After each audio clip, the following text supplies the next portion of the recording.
Short term capital gain पर tax बढ़ा के 15% से 20% कर दिया। लॉन्ग टर्म कैपिटल गेन पे टैक्स बढ़ा के 10% से 12.5% कर दिया। तो जो छोटे निवेशक थे, जो अलग अलग कंपनियों में शेयर बाजार में अपना पैसा लगाते थे, उनके ऊपर भी आपने टैक्स की मार दे दी और इसी के कारण आप देखिए कि शेयर बाजार बुरी तरीके से धड़ाम से गिरा है।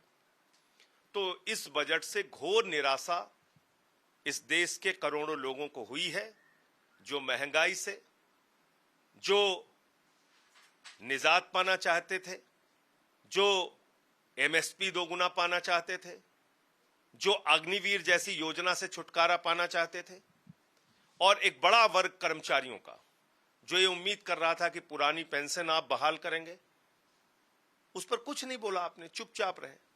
तो इसलिए ये बजट निराशा का बजट है और शेयर बाजार उसका एक प्रतीक है। ये बजट देखने के बाद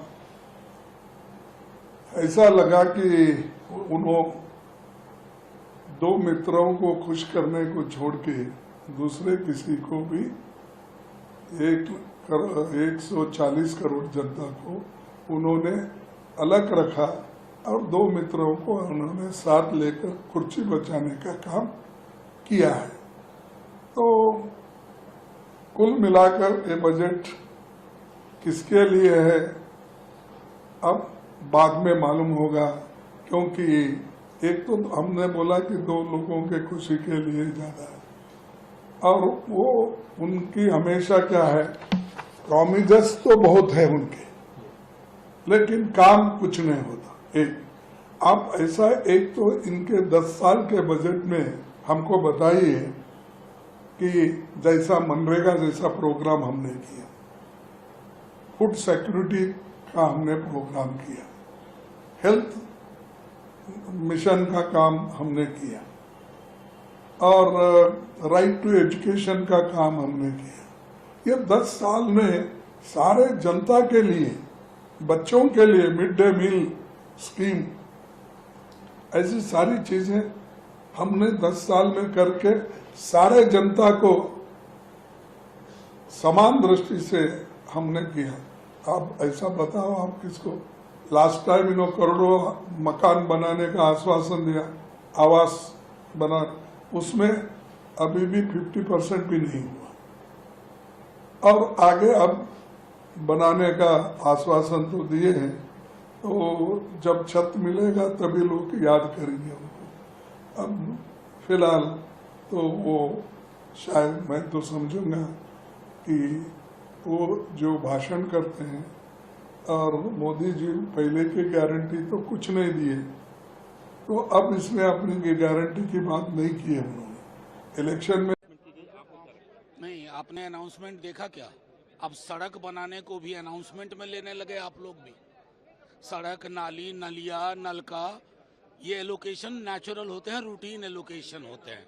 बिहार को विशेष राज्य का दर्जा चाहिए, मार्क माय वर्ड्स, लेके रहेंगे, चाहे सरकार पलटनी पड़े यहाँ, क्योंकि विशेष राज्य के दर्जे में क्या फायदे हैं?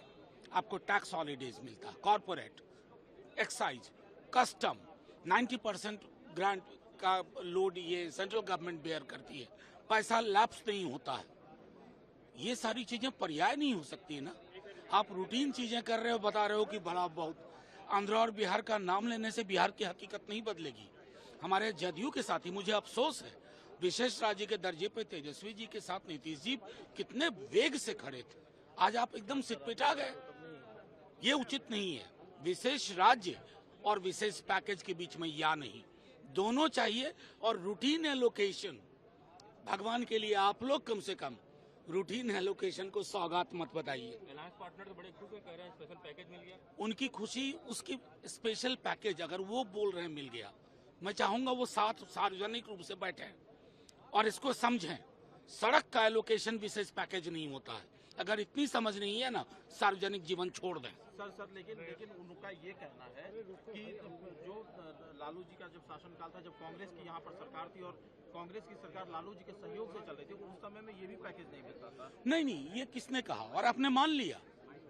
मतलब कमाल करते हैं। इकोनॉमी का पूल देखिए, उस दौर का साइज देखिए, तब बात करिए। अगर आप लोग उनके कहे को ब्रह्म वाक्य मान रहे हैं तो मेरी बात पर एक काम करिए ना, ANI should host a public meeting जहां डेटा वाइज डेटा बात हो, डेटा पर बात हो। ये हवाबाजी नहीं। बिहार से सिर्फ वोट चाहिए, बिहार को कुछ दीजिएगा नहीं। मतलब इसमें ऑर्गेनिक एम्प्लॉयमेंट जनरेशन के लिए क्या है? ऑर्गेनिक, मैं बार बार कह रहा हूं, ऑर्गेनिक एम्प्लॉयमेंट जनरेशन के लिए क्या है? Budget can not be rhetoric. आम बजट है, आम लोगों का बजट होना चाहिए। समझ गए जी? Thank you. इंटर्नशिप परमानेंट नौकरी नहीं है, या और जो व्यवस्थाएं बनाई जा रही हैं बजट के माध्यम, वो पक्की नौकरी नहीं है। समाजवादी पार्टी का मानना है कि बजट के माध्यम से जब जनता ने आपको तीसरी बार चुन करके भेजा है तो पक्की नौकरी के लिए क्या इंतज़ाम है।